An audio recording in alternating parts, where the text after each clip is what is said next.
So, what do you have that you can prove that you're going to help solve your customers' problems? So, I'll give you an example. With ours, we have super lightning fast websites that are ADA compliant, that are AEO friendly, which is AI engine search, which is taken over SEO, and they're also SEO search friendly. They're blazingly fast and they're worry free. So that's kind of our gig. And the other thing, compared to everybody else, we're fairly low priced. We can do anywhere from $99 a month to we've done builds over $100,000.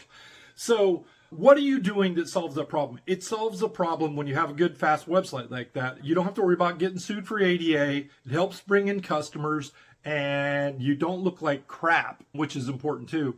And it's mobile friendly. So 85% of all the website traffic these days is on mobile. So it's great if you have a fancy desktop design, but it all comes down to what you're seeing on the screen here.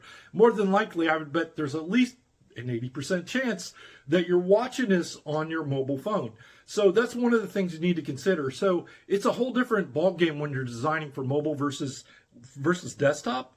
And one of the things is that you also need to figure out how to make them blazingly fast. And I've gone over this before, but we solve the worry about getting new customers. We solve the worry. We make sure that there's a good CRM in there. There's both email and texting, because that's the best way we found to get in touch with our clients and potential new clients. We've got a contact form in there. We just did one for another client. They got a $5,000 job off of one little, I think it was on the contact form, and then I picked up a phone call. We were switching out their phones. Took me 1 minute, and they had another $14,000 job out of that. So it's important that people can get in touch with you very quickly on that. So if you take out the worry of people getting new customers, whatever it is you do, maybe you have a newfangled email system or some widget that'll do that. You've got to do the benefits and the end results. People don't give a crap about, hey, we follow WCAG and all this other stuff. They just want to know, is my website going to be super fast and friendly on mobile? Are people going to be able to contact me through several different forms? Through the contact form, yes, people still use them. Can they call me? Can they text me?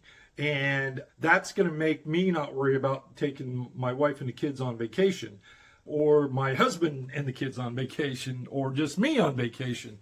So you need to talk about the problems that you solve in all of your marketing. So if you start with that first from your customer standpoint, what problems are you solving for your customers? Make that first and foremost. It's good if you have a handout, and I'm going to put one in there, some of the ones that we do in there. And I'm going to walk you through how we actually put that together too in another series of videos. Hope you have a profitable day and week in 2025. It is going to be booming. It's taken a little while to get going, but you've already seen egg prices drop in half. Oil and gas prices are coming down. There's been $4 trillion that have been committed to be put in the economy, which is flipping unheard of, into manufacturing plants, building new factories, R&D, you name it. There's tons of money coming into the U.S. because the rest of the world's gone crazier. They were like we were 4 years ago. If you got any questions, suggestions on here, let me know. And I'm rebuilding up my X channel, which is primarily where I'm focused on. I had 80,000 people. The last regime, I made the mistake of doing something. I did a analysis of why Trump was going to win the election based on the competitors' lack of marketing skills. And that got me wiped out permanently. 80,000 followers, just gone. So be that as may, I think I'm up to maybe a couple hundred right now, and I'll get it back up there. So the key is provide solutions to the problems that your customers have, and get into the thoughts that they're already having daily, and then keep them up at night.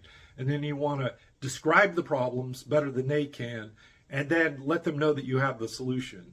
And then also agitate. If you don't take care of this, here's what's going to happen. For instance, for us, and this is the PS part. If your website isn't up to speed, people aren't going to find you on Google. If your website's not set up for AI, when people are doing Grok searches or ChatGPT searches or Perplexity or any of the other ones, they're not going to find you. Even on Google searches now, if you notice, the AI gives you the results of most things first. And if you don't have your website set up, you're never going to show up in there. So you're just going to slowly go off into oblivion. And the last thing is, if you have a website in the U.S., you have to be accessible to people with disabilities.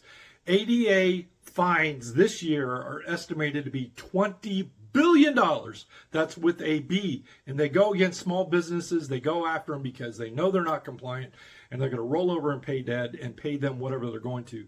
The average payment was 36 grand. So unless you got that in your back pocket, you need to look at whether or not your site is ADA compliant. And if you want to wonder about it, we'll do a quick test. It's not foolproof, but we can tell you whether or not you're even close. And only 2.3% of the websites in the U.S. are ADA compliant. So go figure. All right, have a great weekend. We'll talk to you later, folks. See ya. Bye-bye.